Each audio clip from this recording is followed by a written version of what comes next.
안녕하세요. 코인우먼입니다. 오늘은 1월 17일 화요일입니다. 설날 연휴를 앞두고 갑자기 추워진 날씨에 건강 유의하시기를 바라며 최근 며칠 동안은 암호화폐 관련 특이 뉴스가 많지가 않아서 간단하게 소식 전달드리도록 하겠습니다. 오랜만에 암호화폐 공포 탐욕 지수가 중립 단계로 전환이 되었습니다. 어제보다도 6포인트 오른 51을 기록을 했는데요. 실제로 투지 및 소폭 개선되면서 비트코인을 비롯한 알트코인도 소폭 상승세를 보이고 있습니다. 연초부터 시작된 가상화폐의 상승, 계속해서 이어지기를 바라는 마음일 텐데요. 한편으로는 그동안의 악재와 그리고 리플홀더 분들의 경우에는 소송의 결과를 바로 앞두고 기다림에 대한 피로감으로 이런 상승에 대해서는 신중하신 분들이 많으실 것 같습니다. 혹은 신뢰가 생기기 이전까지는 당분간은 암호화폐의 거리를 두려고 하시는 분들도 꽤 많으실 것 같습니다. 많은 사람들이 올해가 회복기가 될 것이고 내년부터는 본격적으로 랠리가 시작될 것이다 라는 추정이 많은 가운데 암호화폐 시장이 긍정적 분위기로 돌아선 이유에 대해서 크게 세 가지로 정리된 내용이 있어 공유드리겠습니다. 첫 번째, 암호화폐 시장이 긍정적 분위기로 돌아선 가장 큰 이유는 당연히 12월 예상보다 낮은 물가 지표에 의해서 연준이 고금리 정책을 완화할 것이라는 기대감이 코인과 자산시장에 반영이 되었다고 보고 있고요. 두 번째가 2022년에 이미 너무 많은 하락이 있었기 때문에 앞으로는 가격 상승이 있을 것이다라는 기대감이 투자 심리에 반영된 것도 상승을 분석하는 이유 중 하나라고 합니다. 저는 여기서 세 번째 이유가 이번 상승의 이유를 떠나서 우리가 투자할 때 가장 중요하게 바라봐야 하는 것이 아닐까 생각이 드는데요. 최근 블록체인 기술과 웹3 기술이 현실 세계 다양한 산업에서 실제로 적용되기 시작했다는 평가가 있습니다. 얼마나 블록체인이 실용화로 이루어지고 있느냐, 이 부분이 결국에는 바로 암호화폐의 미래이고 우리가 주식에 투자하기 위해서 기업의 성장 가능성을 보는 것처럼 블록체인의 실용화를 보는 것이 흔들리지 않고 암호화폐에 장기적으로 투자하는 지름길이라고 생각을 합니다. 아무도 쓰지 않은 기술은 어떤 누구도 그 다음을 발전시키려 하지 않을 것이고 또 지원하려고도 하지 않을 것이고 관심조차 가지지 않을 텐데요.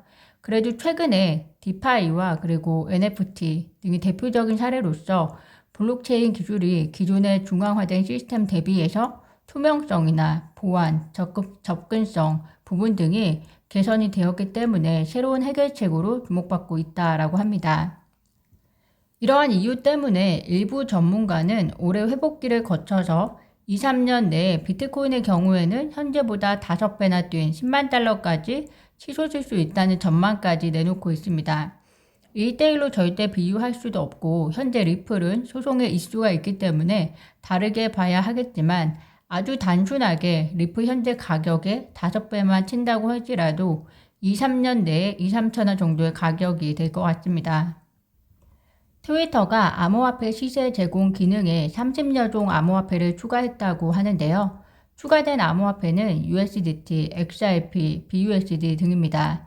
지난해 12월 트위터는 일부 암호화폐 차트 및 시세 제공 서비스를 비트코인과 이더리움으로 시작을 했는데요. 암호화폐에 대한 일론 머스크의 관심을 다시 한번 볼 수 있는 계기가 될 것 같습니다. 일론 머스크의 도지코인 가격 띄우기를 위한 전략일 가능성도 크지만 일론 머스크가 SEC와 맞서 싸우는 브래드 갈링하우스에 노웨이라는 트윗 답글을 남긴 적이 있는 만큼 세계인이 사용하는 SNS인 트위터의 시세 지원 추가 기능은 단순히 그 자체의 의미보다도 리플과 도지코인을 포함한 암호화폐 붐을 다시 끌어올릴 수 있는 작은 계기가 될 수 있기를 바랍니다.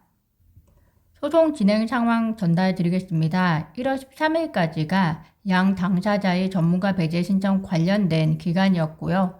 그리고 이제 마지막 한 단계 1월 18일까지 제3자의 봉인 요청에 대해서 반대가 있으면 반대 신청 단계를 거치면 공식적인 소송 일정은 마무리가 됩니다.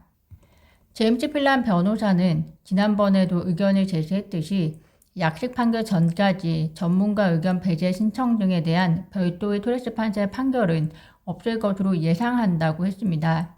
즉 약식 판결에 인용이 되어서 함께 판결을 내거나 혹은 그 이후라고 했는데요. 양 당사자가 모든 할 일을 마친 이상 이제 공은 정말로 토레스 판사에게 넘어갔기 때문에 우리가 할 수 있는 일은 더는 없을 것 같습니다. 리플의 개별 피고인에 대한 결과와는 무관하게 2차 거래소에서 XRP 판매가 계속 이어질 수 있는 의미의 판결이 진행이 된다면 그때가 진정한 리플의 랠리 시작이 될 거라고 생각이 됩니다. 이번 소송과 그리고 암호화폐 시장에 대한 리플 CEO 브래드 갈링하우스의 이야기를 들어보는 시간이 있을 것 같습니다. 16일 스위스 다보스에서 세계 경제 포럼이 진행이 됩니다. 이번에는 디지털 경제에 대한 논의도 활발히 이루어질 전망이라고 하는데요. 이번 회의의 주요 아젠다 중에서 암호화폐 시장의 균형점이라는 세션에서 브래드 갈링하우스가 연사로 나서는데요. 업데이트되는 소식 공유 드리겠습니다. 제가 준비한 소식은 여기까지입니다. 오늘은 소식이 많지가 않아서 간단히 공유 드렸고요. 이후에 다른 주요한 소식들이 있으면 오늘 한 번 더 찾아뵙거나 혹은 내일 방송에서 다시 뵙겠습니다. 오늘도 영상 시청 진심으로 감사드립니다. 구독과 좋아요, 알림 설정은 코인 우먼에게 큰 힘이 됩니다. 감사합니다.